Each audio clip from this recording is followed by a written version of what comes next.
Business transaction, when you say business transaction, okay, these are events. Okay.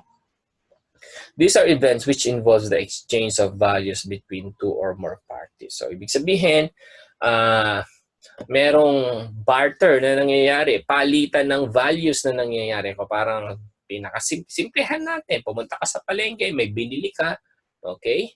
How much? Okay? And then, babayaran mo ng pera, ibibigay sa iyo yung goods. As simple as that. So, meron siyang economic events. So, that's why become economic events because of the exchange of goods and then exchange of the money. It's always, always expressed in terms of money. Alright? Kasi, that's how we value. That's how we value the economic resources that we have right now. Unlike before, na barter lang. Okay? So, this is the meaning of business transactions. So, guys, take note of this. Business transactions. Connect nyo to na maging problem solving. Okay? I mean, MCQs. Mga problems. So, these are actually, yung mga sa board exam or yung sa mga exercises, these are actually business transactions. These are not just merely problem solving. Okay? Meron lang nag-narrate sa inyo ng information, but at the end of the day, pagdating sa finance or pagdating sa record keeping, walang magsasabi, wala kang mababasang problem. Okay? Ikaw ang iintindi ng problem mismo sa actual practice. So, for example, okay? Let us say na-receive na yung goods of the inventory. So, i-forward sa iyo yung invoice. So, what are you going to do with that invoice? So, basically, yung invoice na yun yung problem. Like, okay, for example, you receive the invoice on August 1, okay? On August 1, all right? And then,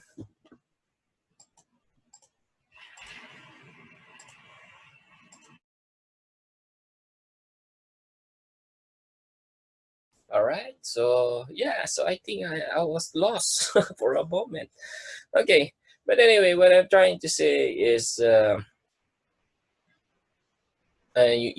nga, no, yung invoices. For example, yung invoices mo, let me just check here. Okay. Okay, let me write something. Guys. Okay.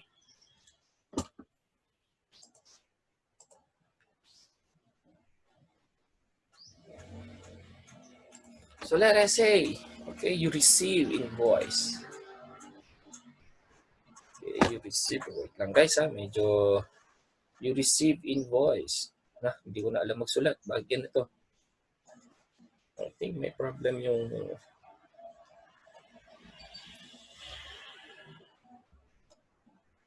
clear drawing ko lang guys, no? Teka lang guys Okay, so for example,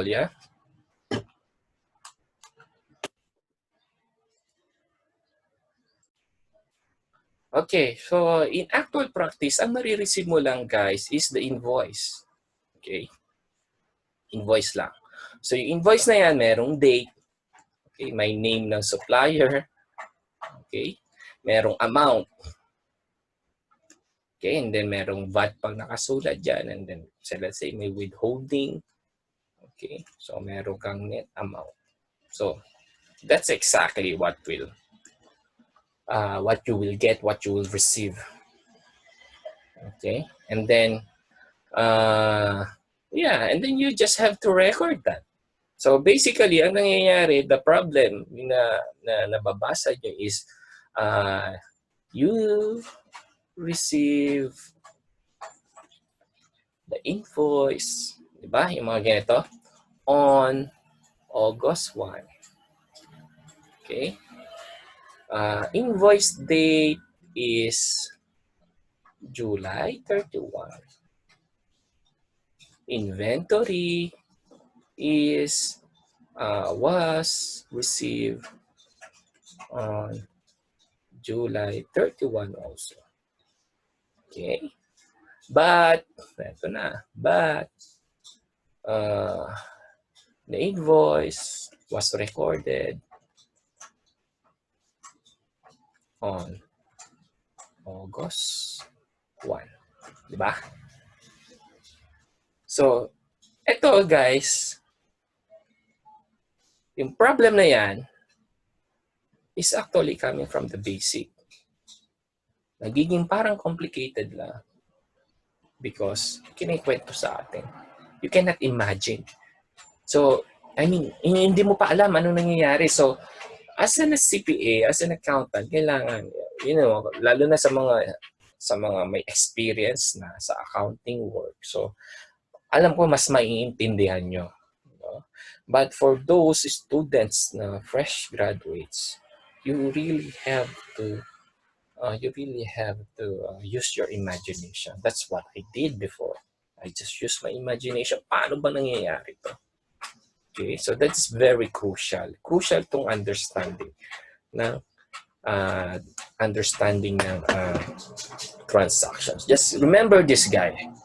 Now remember this, guys. Okay? In business transactions are equivalent of the problem solving or the MCQs. Okay? So, wag kayong mawiwindang na bakit parang ang hirap. No, we will make it simple. Okay? We have techniques there kung paano magiging simple. Okay. So, let's move forward in terms of oh, sorry for that. Nawala yung share ko. Where is it? Yan.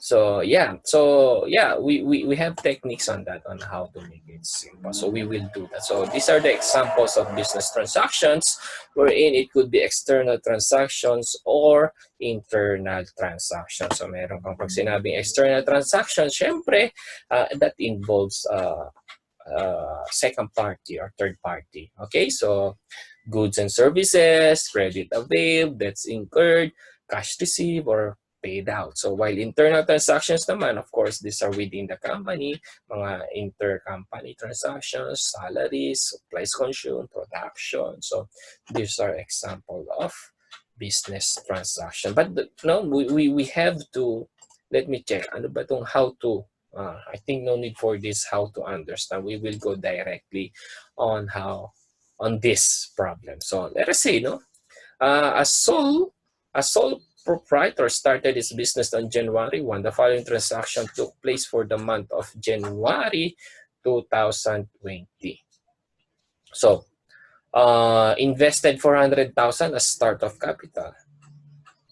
So, if you're going to analyze this, the company put in, or the person or the owner put in 400,000 to start a business. Diba? So that's the real life. At the end of the day, hindi naman sasabihin sa'yo na invested 400,000 as startup capital. Hindi naman sasabihin sa'yo ng owner na ganun eh. Ang sasabihin niya sa'yo is, I invested 400,000 for my business. So these 400,000 are used to purchase my equipment, my supplies. Ganun yun, guys. Okay? So, nagkakataon lang na parang complicated. Kasi nga, story na ang nangyayari. So, you should know how to read the story. So, invested 400,000. So, basically, you have debit cash of 400,000 and credit startup capital. Diba? 400,000. And then, receive cash borrowed from the bank. O, tingnan mo, meron ka pang na-receive. So, at the end of the day, okay, again, hindi naman ganyan eh. Walang magbibigay sa iyo na receive cash borrowed, but sasabihan ka lang ng owner, Tristan, okay, ito yung loan ko na in-avail sa bangko. Ito yung loan contract. Just imagine that.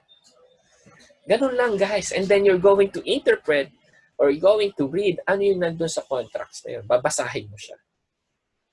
So from here, you receive cash 100,000 and then you debit that cash and then you credit what? loans payable. So same goes with the other topics. Okay, the purchase supplies for use in the business. Purchase supplies for use in the business.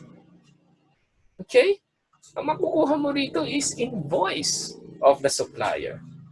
That's it. Hindi ka sasabihan ng owner na, Tristan, I purchase for 2,000. Hindi. Okay? So kaya nga maganda na tong mga problems na to kasi naibigay na sa inyo yung information. It's just a matter of how are you going to interpret these business transactions. Okay? So yeah, so from there, okay, so from let us say January 5, okay, from January 5, tingnan ko lang guys ha. See, wait lang guys, no? Wait a minute, kaping mainit. Okay, so January 5, yeah, paid 1 year advance rental. So what will be your entry on this? So your entry for that would be debit prepaid expense, or prepayments, credit, cash. You purchase 15 units for computer. So basically you have 300,000 under computer equipment and then credit cash. You bought various chairs and tables. So basically, no, ang nangyayari dito guys, no, nag-i-invest yung si sole proprietor. Nag-i-invest siya for the things na kailangan niya sa business. Okay? And then ayun na, nagkaroon na siya ng client that gives him 22,000, and then nagbayad na rin siya ng salary for the people of 6,000. Okay, so yeah, and then of course, sent a billing for computer services. Oh, see? So meron na siyang revenue na nakukuha for this. So guys, it's very simple. You just have to make your foundation, how you go more on, like, let's say, how you going to interpret. So you have to exercise your mind or yourself. How you going to interpret these simple transactions? Okay, so for me, I don't see this as simple as pay the salary of two shop 6,000. I see this that there are people or there are employees that are working under this sole proprietor na pwede niyang bigyan ng ng mga other benefits. Okay? Pero pwede siyang meron siyang SSS na payment for this. Okay, meron siyang pa-bonus for this, meron siyang employee benefits, or let us say retirement benefits after 5 years. So that's how I see it now. Okay, and then of course sent a bill to A Trading for computer service rendered for 9,000. So if I'm going to having this from January 2 to January 30, okay, ang baba ng revenue ng company just for 22,000 plus 9,000. So you only have how much? 31,000. Okay, 31,000 na revenue compared sa mga expenses na nagawa niya. So, di ba? But at the end of the day, nagsisimula pala yung company, so it's okay. Okay? But meaning for me, as a start, as an accountant, nasasabihin ko sa kanya, you should get more clients. So how are you going to get more clients? Okay, what did you do to get that clients of 22,000? What did you do to have that billing of 9,000? So, diba? So those are kinds of interpretation na kung saan you need to it's really up to you, no? Kasi it's really up to you how are you going to interpret or how you going to enhance your interpretation skills. Okay? So you pay the account with fine company. So sino bang fine company? So yung January, I think this is January 12 related to that. So nagbayad daw siya dito ng January 20. Okay? And then of course, receive a check from A Trading as settlement of its account, receive a bill from Meralco. So these guys are how we going to make an entry on this. Okay? So we will go into the details later on. So tingnan natin. I will not Let me just check. Parang meron ako nakalimutan dito. Okay. So, yeah. So, let me give you a detailed transaction for this, or I mean, detailed entry for this. Okay, para mas ma-appreciate nyo yung mga sinasabi ko, especially for those students na hindi, especially for those na we will capture everything na kasi yung iba mababa yung mahina ang foundation. Okay? So on January 2, okay, January 2. Whoopsie. Sorry guys. January 2, yon. So on January 2. Alam mo, bakit kaya ganito yung pen ko ngayon? No? May problem ako sa pen ko. Sorry guys ha. Hirap ngayon eh. On January 2, okay? So you invested. So meron kang receive na cash, and then meron kang equity or the capital, which is 400,000. So sorry guys, no, medyo may problem ang aking pen. So I need to fix it later. But I think I will just discuss to you kung ano yung mga entry, and you have to write it down to yourself. Okay? So let me just post that one and then share it to you. Yung pinaka problem natin. Okay. So yeah. So that's it. So January to your entry would be debit cash, credit equity amounting 400,000. On January 4, you receive cash borrowed from the bank, so you receive cash, debit 100,000, and credit loans payable. Okay? On January 2, you purchase supplies, so meron kang office supplies, debit, and then credit cash for 2,000. And then of course on January 5, you paid 1 year advance rent, so that will as prepayments of 72,000, which is debit, and then credit cash of 72,000. And then on January 7, you purchase 15 units for computer of 300,000, so meron kang debit na computer equipment, and then credit cash, okay, of 300,000. And then yan, kang maganda, in January 12, this is accounts payable na to guys, kasi may term siya N over 30. So wala siyang binibigay na discount. Okay? So you have furniture and fixtures, which is 20,000, which is debit, and then credit accounts payable of 20,000. And then yun na, yung meron kang received cash from the client, so which is you debit cash of 22,000, and then credit revenue, which is 22,000. On January 15, you paid the salary of your two shop aides of equivalent to 6,000. So meron kang salary expense of 6,000 as debit and credit cash.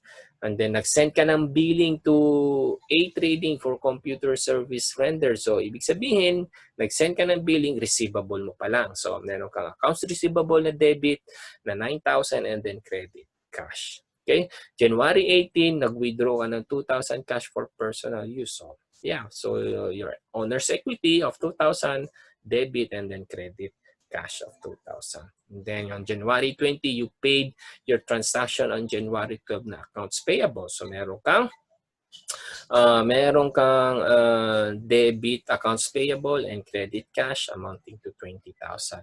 And then on January 22, na-receive mo na yung billing mo or your check from January 17 transaction na accounts receivable.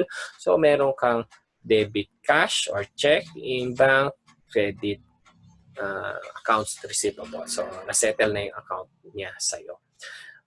Meron ka rin, naka-receive ka rin ng Meralco. Okay, na 10,000. So, meron kang utilities expense of 10,000 and then utilities payable of 10,000. Just remember guys, no, you receive a bill. Okay, hindi mo pa binabayaran. And then meron ka on January 30, May additional investment yung owner, which is debit cash, and then credit owner's equity of 50,000. So that's how, so as simple as that yung accounting transaction. So basically, I want you to be reminded what's this, on the debit and credit.